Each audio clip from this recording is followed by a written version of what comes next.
दोस्तों, कई बार हमारे जीवन में कुछ घटना ऐसी घट जाती है जो उस समय तो लगती है कि यार हमारे साथ ये क्या हुआ।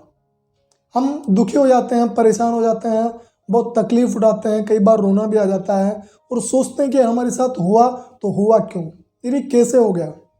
लेकिन जैसे जैसे समय गुजरता है वो घटना हमें मजबूत बनाती हैं, मैच्योर बनाती हैं, आत्मविश्वास के साथ जीना सिखाती हैं। और जब हम पीछे मुड़कर देखते हैं तो हमें लगता है कि यार इस घटना का तो हमारे जीवन में घटित होना बहुत जरूरी था।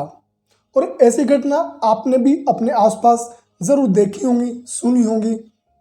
जैसे मान लो किसी का बहुत बुरा ब्रेकअप हो गया हो, गलती हो या ना हो, आपने धोखा दिया हो ना दिया हो, लेकिन साथ बिता गया समय, यादें, बातें तकलीफ तो देती हैं। अब कोई इंसान इसमें ही उलझ कर रह जाता है, पूरी लाइफ मूव ऑन ही नहीं कर पाता है।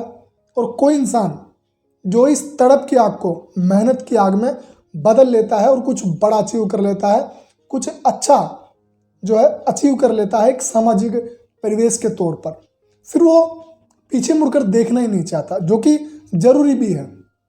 क्योंकि जो इंसान आपके साथ चलना ही नहीं चाहता, आपसे प्रेम करना ही नहीं चाहता, उसको परेशान करना, उसको अपने साथ घसीटना कहीं ना कहीं गलत भी है। क्योंकि जो आपसे सच्चा प्रेम करेगा वो तो हमेशा आपके साथ खड़ा होगा या खड़ी होगी, इसमें कोई शक वाली बात ही नहीं होनी चाहिए।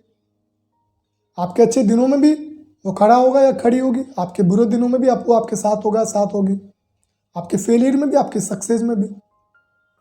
और मुझे लगता है कि हमारे जीवन में जो भी घटना घटित होती है वो हमें सिखाने आती है, हमें जगाने आती है, हमें मानसिक तौर पर मजबूत बनाने आते हैं।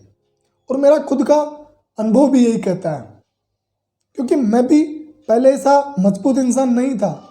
मैं छोटी मोटी बात पर रोने लगता था। खैर, रोना गलत बात नहीं है, फिर चाहे आप लड़का हो लड़की हो, अकेले में बैठकर कभी रो भी लेना चाहिए, मन हल्का हो जाता है। हमने सामाजिक तौर पर लड़कों का रोना थोड़ा कम रहता है, लेकिन मुझे लगता है कि रो लेना चाहिए, मन हल्का रहता है। अपन बात कर रहे थे घटना की, तो मेरे जीवन में दो ऐसी घटना घटी जिन्होंने मुझे काफ़ी मजबूत बनाया। एक तो मैं स्पाइनल सर्जरी के बाद काफ़ी ज़्यादा बदल गया, समय लगा डिप्रेशन, एंजाइटी, ओवरथिंकिंग, स्ट्रेस से बाहर निकलने में, लेकिन आज पहले से काफ़ी मजबूत स्थिति में हूँ, मानसिक तौर पर भी।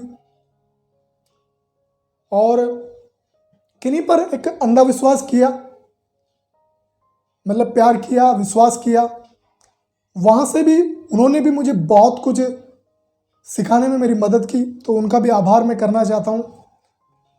तो मेरे कहने का यही मतलब है कि जीवन में जो भी घटना घटती है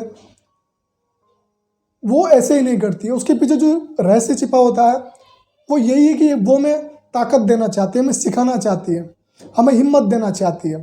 लेकिन हमारी वो आँख होनी चाहिए, हमारी वो नियति होनी चाहिए कि हम उसे साफ साफ देख सकें। अंदर एक जुनून होना चाहिए, उस घटना को स्वीकार करने का साहस होना चाहिए। और जितना हम सोचते हैं अपने लिए, जिन्होंने हमें बनाया है उन्होंने भी तो हमारे लिए सोचा होगा, अच्छा ही सोचा होगा। तो उस परमात्मा की शक्ति को कभी नहीं भूलना चाहिए और ध्यान रखना चाहिए कि शरीर के साथ आत्मा पर जीने की कोशिश करनी चाहिए। क्योंकि जब आत्मा का नूर चेहरे पर चमकता है ना, तो उसे ही कहते हैं सत्यम शिवम सुंदरम।